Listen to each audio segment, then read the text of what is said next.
This piece of art behind me has just made history, and it's hoping to help shape the future of reconciliation as well. It's become a living entity through a contractual agreement. My dad's the reason I started it, and my daughter's the reason I continue. Carrie Newman started creating the Witness Blanket 7 years ago. On Friday, an agreement between the Canadian Museum for Human Rights and Newman's team gave the installation its legal rights. It's a mixture of Western legal traditions and Indigenous culture. The idea of it is hopeful. And it represents a different way of doing things together. And when we talk about reconciliation and decolonization, this is a living embodiment of it. This agreement is a living embodiment of Indigenous-led and Indigenous perspective coming together with Western ways. The Witness Blanket consists of 800 items collected from 77 different residential school locations and the survivors of them. The actual Witness Blanket is under repair, so a replica was on display. The piece has braids cut from Newman's sister's hair to represent the first day of residential school. It has a piece of a tree from his father's school, and it even has a burnt shoe. That told such an emotional story to Newman that it inspired the pursuit of rights.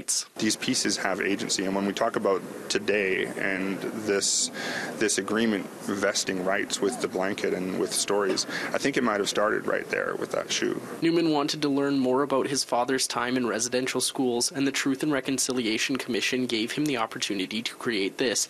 He hopes people of all races connect with one of the many artifacts and learn more about how colonization was and how reconciliation can be. Even if I haven't personally experienced some of these realities captured in these stories, that I have a responsibility to understand them better, and the Witness Blanket helped me do that.